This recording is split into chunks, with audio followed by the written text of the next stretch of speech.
Hello, welcome back to Wrestling at Mom's Basement. This is our Q&A episode for the week. So, Joe, we got a few questions from Isaiah.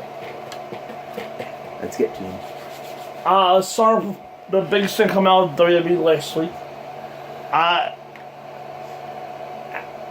And most of these are statements, but still they're straight to the point. Yeah. It's more like S&A, statements. More like topics to discuss. Yeah. And I think there's only one actual question yet. So, you had no desire to see Shawn Michaels have a comeback match. It sounds more like a command. False. I have a ton of desire to see Shawn Michaels. Shawn Michaels is the one guy that retired from a back injury, didn't wrestle for 4 years, and came back probably better than he was when he left. So if Shawn Michaels can pull something out like that, he's still in fantastic shape. Like right around the time with WrestleMania 32, was it? Yeah. In Dallas. Shawn looked jacked. Yeah. He looked in great shape. He even put his tights on too in that Mania, which made me want it even more. So yeah, I have a ton of desire to see Shawn back in the ring again, at least one more time. Hi. Hi. The question before last week, my answer would have been true. Because I wasn't desiring to see him back in the ring. Because I was content with his retirement. Yeah, sure. But he did small things like WrestleMania 32. Yeah. You saw him in the tights, you're like, man, if he can just have one more match. But desire would be stuff I really wanted. It is what you want. But that was more my thoughts. Like, yeah, but it's not quite happening. Then last week happened. Desire doesn't mean it'll necessarily happen. Yeah, I mean, I wasn't dying for it. I was content. I was moving on. Because I love the roster that they have now. You know, because we're in the now. So you're telling me but you wouldn't desire. Doesn't mean I didn't want it. I would be okay with it. Wait. You're like, desire, I didn't necessarily want it. It wasn't on the top of my mind. Of all the things I wanted to wrestle since the last 8 years. I'm working with when he came back, when he retired. It wasn't like something like I was saying, oh, I wish he was there. No, other than the AJ match when I was teased. I know, I'm willing to admit that. But like, yeah, I accept his retirement, but he'd do certain things, like if only he had that one more match in him. But that's what I'm worried about. Super kick somebody. If only he had that one more match. He is in great shape now because he's working at the Performance Center the last 2 years. He cut his hair down. He cut his hair. Yeah. But let me tell you all I wrote. Because it's like two different answers. It's like, there has been like a real passionate desire for me to say it, because it has been a top thing on my mind. But if he came back, it's kind of like The Undertaker. Well, who am I to tell you what to do?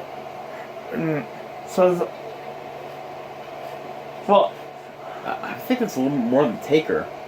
Shawn literally left at the top of his game. Right, but it's like, but we don't know if he's at the top of his game. Last week we were all in the moment.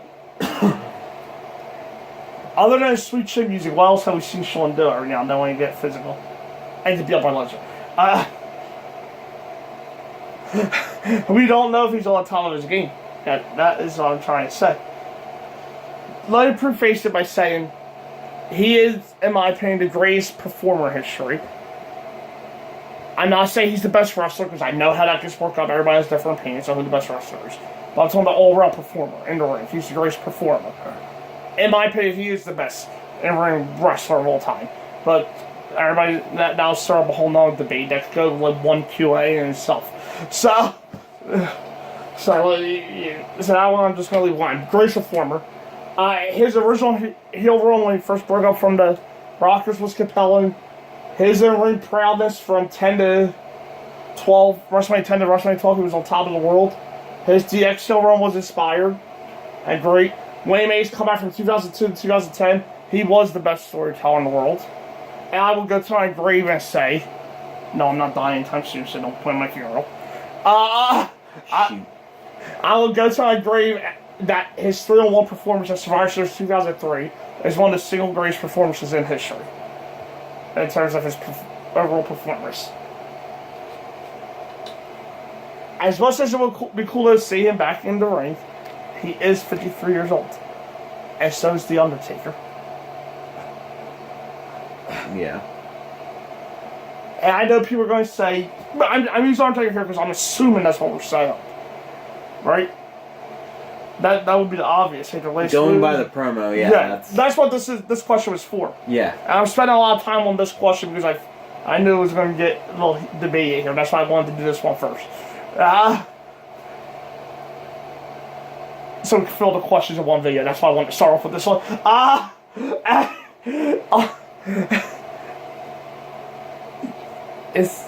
They are both 53. Okay, they're both 53. If they are setting up for WrestleMania, I don't want to say it. Okay. At WrestleMania. If they're doing something else at WrestleMania, I don't know, say Brian and, I don't know, AJ, Seth, whatever, just throw names out there. Yeah, sure, whatever. But at WrestleMania, I feel like we know they're not going to have their 25 and 26 matches at WrestleMania. No, we know they're not. And if they do it in November at Saudi Arabia, I guess I am more fond of it, because it's going to kind of be like Undertaker's matches as Elite. Just go in there and do all the big spots and all. Yeah, and there's not going to be no pressure on them. Do the hits. Yeah, there's not going to be no pressure on them, and they can even main event the show, and nobody's going to bat an eye. Yeah. So it's kind of like that. Plus, he is 53 years old, and you brought up a point. He does have a history of back issues, though. Yeah, I know 2002, 2010. That was different. He came back in his mid-30s. Wrestled to his early 40s. He's 53 now. Last Monday when this happened, I was all for it. But a week went by, I do gotta let reality sink in. As much as I am okay seeing The Undertaker still wrestle, since I am okay, I guess, seeing Shawn want to come back if he wants to, I do gotta know that they're not Shawn Michaels and Undertaker of the 90s and 2000s that were either.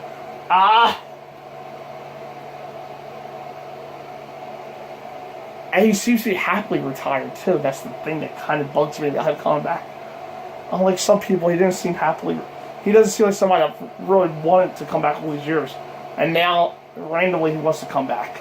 And this was like 2011, 2012. Okay, I was assuming the itch was still in him to come back. You know, like right after he retired. Yeah. But like, why now? Well, he seems happily retired. And he feels like it might feel like to me anyway that he's doing it to finally just shut Vince up. I'm not asking him to finally come back for a match. It feels like he's just doing it to please them. And he's also working as the coach of the Performance Center, which he's an agent, which he's obviously doing great with there. And he got out at the best time in his career. And one of the best matches ever on top of the world. This part's going to pain me to say though. There is no reason to return either. Not with a match against AJ Styles. Not for a match with Daniel Bryan. Not for a match against Seth Rollins. Unfortunately. The Bryan one maybe, because you do got an ingrained story to go. So, but when you want to really get technical, Shawn didn't train Bryan all the way. That was Regal. Yeah. If you really want to get into the technicality. But you could work that in with Bryan because he went to school. AJ and Seth, it would just be the greatest wrestlers of their generation against the greatest wrestlers of their generation. That won't be the story there. There doesn't need to be one. Wrestling needs and WWE wrestling needs a story. And WWE the matches need a story. We've learned outright. Alright, WWE doesn't. WrestleMania 17. Angle didn't have anything. Benoit didn't have anything. Two guys in their prime. No, you said wrestling. You need a story. Yeah, okay, but if you want to get that technical, there were two guys in their prime, or in the beginning of their primes for Angle. One of the one was more wrestlers. So yeah, Angle in the beginning of his prime and Benoit in his prime wrestlers. This would be AJ or Seth, not using Brian here. AJ or Seth without story. Dying Shawn. Cover up Shawn's rust. That's if he has rust. 53 years old and hasn't been ring minus the performance center, hasn't worked a match in 8 years. There's bound to be some rust. I mean, we've seen rust with Brie Bella. Brie Bella and Shawn Michaels are two different people. But she was only gone for 2 years. Two different performers. Shawn was gone for 4 years.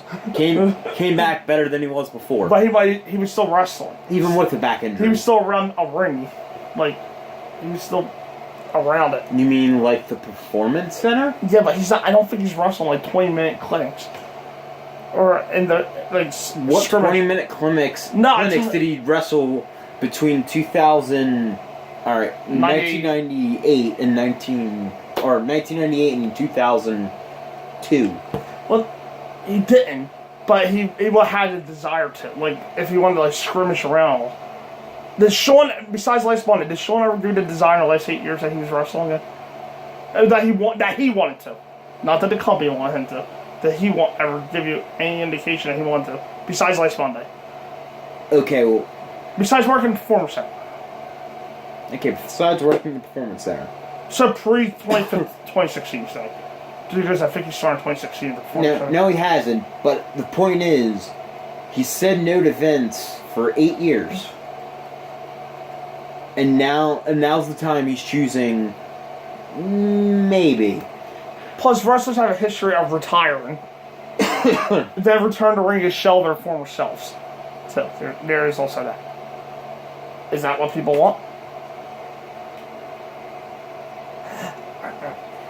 I appreciate his balls and integrity to stay retired too, and I kind of hope he sticks to it. There is nothing wrong with having dream matches that don't happen. The basic conversations are more fuller that way when they don't happen, and more interesting. However, in Vince's eyes, it means money lost, and more complex in that regard to the dream matches because when they don't happen. And HBK already admitted last Monday that this is why I don't think it's happening at WrestleMania. That Vince basically backed a dump truck full of money to have him return at WrestleMania. That's why I don't think the match will happen at WrestleMania if it does happen. That's why I'm leaning more towards Saudi Arabia or even Survivor Series. So. Good. If Mr. WrestleMania passes on the event that his namesake after, I don't think he's coming back though, and frankly, I think it's okay that he doesn't come back. I'm not going to hate him if he doesn't capitalize on last week's promo. I'm not going to disrespect him. That wasn't the statement, though. It wasn't that you would be okay with him never doing it. It's, do you have the desire to see Shawn Michaels have one more match? It's not ish at me. I can't say it is. That literally bringing in there, what was going on in your mind when Shawn mentioned the retirement, why he's retiring? On Monday, yes. Last Monday, yes. I'm not going to lie. But I answered this on Sunday. There's your answer. I answered this on Sunday. So? Listeners, I had a week to think about. On Monday, it was. And on Sunday, after I listened to different people talk about it in the industry and all, it doesn't really add up to come back. I'm still going by, what was your original what was your first reaction to it? Well, yeah, of course. That's your automatic desire. But, that was then. That's it. That was then. So, I didn't answer this question on Monday. I was given it Saturday morning. Sunday morning, rather. I answered it Sunday. Okay, how do you feel about another Taker match? Whatever. As cool as he's doing it, I don't have to say it. Next time Taker pops up, tell me your opinion. Well, you know my opinion, because it's happening in the moment. It's kind of different when something's happening in the moment and when you're given time to think about it. Because when you watch the shows, you're still watching as a fan. Yeah, you're there. In the moment is your true feeling. Well, I guess for his music. And they're doing a hell of a job to build up the match with Triple H. I will give them that. But, yeah. I'm just saying. It's not even like, what hell Triple H? I'm asking spitball here. How old? Yeah. Like 48. 48 probably, yeah. 49. Yeah, he still works out every day. He's still in the gym, and he can still go. I know in my head that Shawn Taker can't go unless they're in there with somebody that's on that elite level now. I know in my head that. But desire comes from the heart. And in my heart, I don't need to say it. I'm calling bullshit on this one. It's 2018. If that match does happen, I will look over and see the big ass smile on his face. But how much Mania tickets are going to be if I don't get them off the Ticketmaster? Yeah, you're damn right I'll be smiling because I'm going to suffer more from playing WrestleMania. But that's a different story. That's because I paid $200, $300 a seat for WrestleMania. That's a different story. If it happens in Saudi Arabia, though, okay, that's nice. That's a nice moment. Well.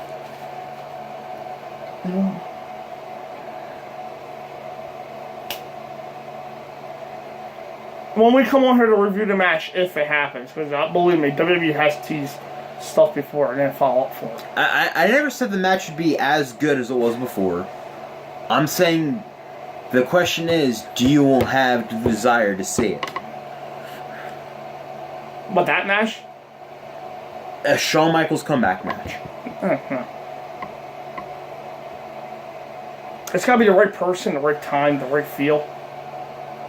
I'm not even sure if like Undertaker is the right time right now. Because honestly, it makes no sense if it's not Taker's retirement. Sorry, I like my wrestling logical. Maybe it is Taker's retirement. Well, then if it is, then call me up in April. Then call me up in April, and I'll change my mind. Because that's what Taker wants. That's who he wants as his last opponent. And it makes perfect sense that way. With that being said, there's a little speculation, because I guarantee my last line is true, that there is not going to be no follow through on this. Don't you worry. This is not the first time WWE's teased something. Oh, that could easily happen. Yeah, so yeah, I'm pretty sure this is just a tease to gain even more interest in Australia. Yeah. With that being said, Shawn's referee in the Australian match, I'm pretty sure.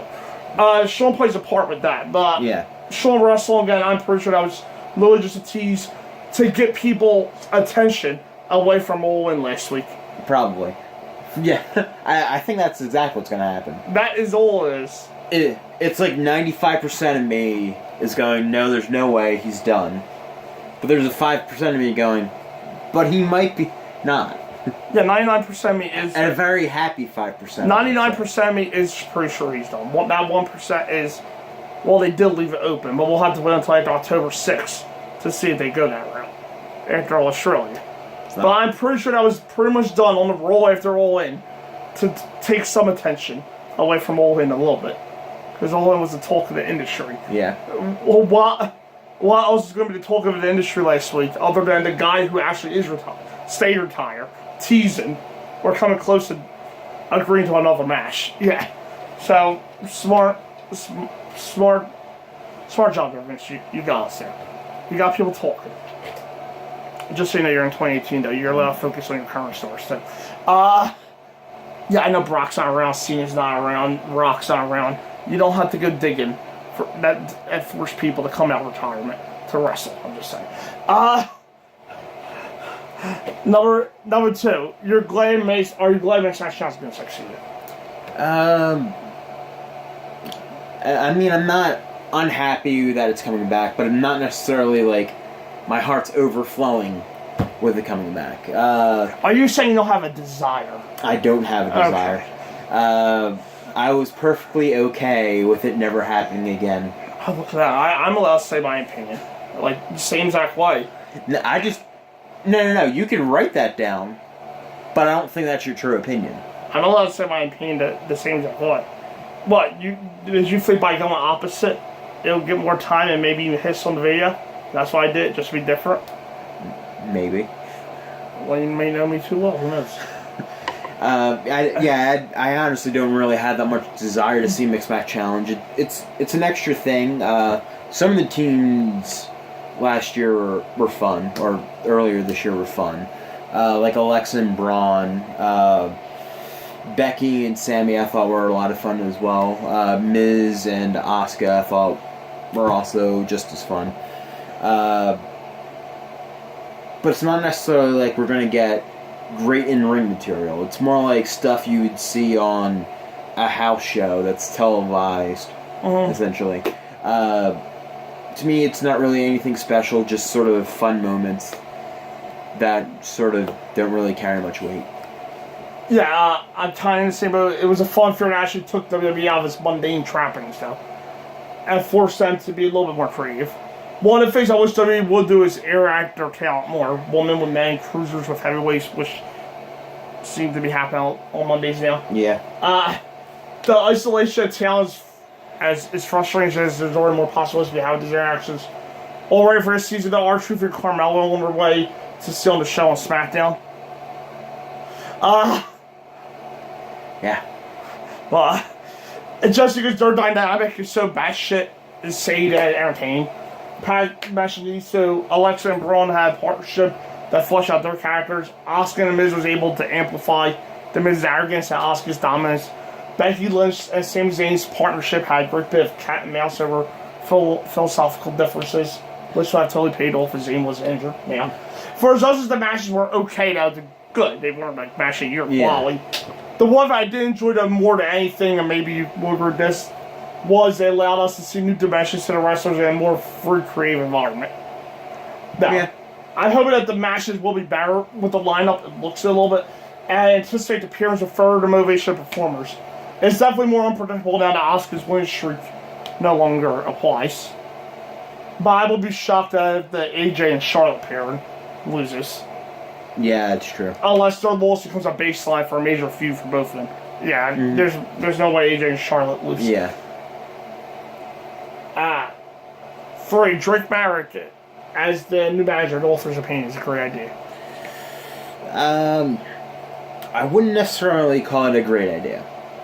I think it's a good idea. It's probably the best one they think they have available. Underline think. Well, let me just say, like, the whole package I just think is a little wrong. He shouldn't be wearing AOP attire whatsoever. It looked like tonight on this week's Raw that they had him out of it until you realize AOP was just in their other gear. Yeah. And he was dressed like Roger Strong was in the War Games match. I was literally that gear. Like, think of how Seth's usually in full Shield gear, Roman's usually in full Shield gear, Dean has his undershirt and pants on. Right, yeah. That's kind of like what it was. You could actually probably say he was a Dean Ambrose Shield cosplayer. Right, yeah. But I think it's the wrong idea. It kind of makes it look tacky, almost a little bit. Like, he's trying to just join the group and, I guess, achieve that way. When in reality, he should probably be taking more lessons out of who should be their true manager, and Paul Ellering. Suits. On almost speaking. Or he can be like the man who wears suits on 205 Live. Yeah. like, you know, Drake Maverick. Right. What we're seeing from the interactions between cruiserweights and heavyweights are not the same people now. Yeah. Just to clarify, that part I don't like. Drake's a heel on one show, he's a face on Leo Rush. That is now face overall. A heel on two. Good idea, it's just not following script. Yeah. It's more like Raw's just doing whatever the fuck they want. And 205 Live be damned. Right. So I would say it's a good idea, and it's probably the best one they think they have. But I don't think it's necessarily a great idea. A great idea would actually never be taking Paul Ellering away from AOP. Yeah. I don't think it's a great idea. I think it's a great dynamic if this is the way they want to go. But I don't think it's a great idea. One, Drake can talk. He's shown his personality as Rockstar Spoil Impact, and he has shown his serious side on 205 Live, and as simple as the aesthetics of him being, like I said last week on the Roll Review, that he's like a tiny dot compared to Aiken and Razor is a fine little detail. Like, that all works. Yeah. So I think it's a great dynamic. I just think it's being handled wrong. Poorly, yeah. Yeah. The AOP Team Wilson directionless is coming to the main roster, which I can't believe I'm actually saying. And Maverick will be able to provide focus to the team, hopefully. So there's that. It also goes to my previous point about why I like the Mixed Match Challenge. We were able to see interaction talent. It doesn't follow script. But at least we're able to see interaction and talent that many will now imagine before, because show fans who will ever consider Maverick as a mouthpiece for AOP. Yeah. It's unexpected. Interesting, could be a major factor in getting AOP over, with the fans apart from their own bruising ring style. So I'm on board, but they got handled a lot better. Yeah. Number 4, WWE's doing a better job of hyping and building to the Super Show in Australia than they did the Greatest Royal Rumble event. It's what I agree with. As a complete show, comparing one to the other, I don't think they're putting as much hype behind Super Showdown than the Greatest Royal Rumble. I think there's more storylines involved, but I don't think they're building it as much. Well, let me finish. However, it's exactly what the booking should be. Right. Essentially, these international network specials, they're not necessarily like firm canon. It's not necessarily like a major event you can't miss. It's not even on the level of any pay-per-view. Like Hell in a Cell is still probably the more important show out of the Hell in a Cell is playing Caesar Star series. Exactly. When Evolution. Super Showdown is just going to be matches in a grand arena, essentially. Yeah. And sometimes they're better than and they're literally just throwing that one match out, that one match that they're super hyping, and they're doing a great job of it, and it being Triple H and The Undertaker. Yeah, there's other matches, but that's the one that they're focusing on. Just because pretty much the rest of the full-time rosters matches are pretty much not really gonna matter as much. Essentially, it's going to be a huge, great-looking televised house show. Right. To me. And it's exactly how it should be booked. So I'm actually liking this booking better compared to what they did for the Greatest Royal Rumble, which they pretty much hyped every chance they tried to get. Yeah. Like Pat said, but are they doing a better job of building it? As I hype it, that would be a no, because they did hype the hell out of the Greatest Royal Rumble, so they're not doing a better job of hyping it, like you said. But they're doing a better job of booking towards it. No, I'm saying that they're hyping it exactly the way they should. Oh, okay.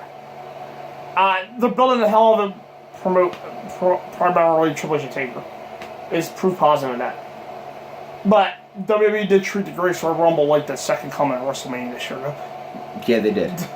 The whole notion of promoting a show in a country like that, like Saudi Arabia, was treated as an event that was unparalleled, which I guess rightfully was, because they carried a political slant that showed that Saudi Arabia was changing its ways.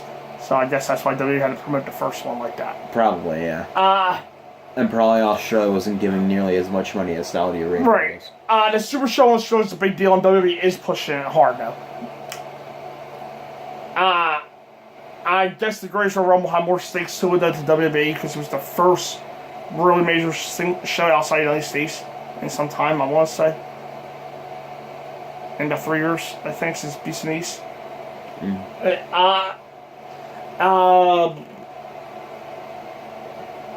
WWE pretty much had to hype the Greatest Royal Rumble harder than anything done outside WrestleMania, because, like Pat said, the Saudi money's too good, it turned out. Yeah. Help us look good to the Western world. Honestly, if that was a bust, though, there will be no Australian Super Show in the first place. If that was a success. That's true. The thing about these international specials I do like, though, is not as pressurizing compared to a regular pay-per-view. Because I still feel like the Greatest Royal Rumble was a better event than, like, Backlash or Extreme Rules were this year now. Yeah, it was. Yeah, like, so, like... so they're not, like, pressure building. But if you actually look at this card, there's actually some important matches on this card that's already announced. I know they're only hyping one, but there are some. There's a WWE Championship match right now between AJ and Joe, so it's continuing storyline. There's a normal contender match for the WWE Championship between Bryan and Miz announced.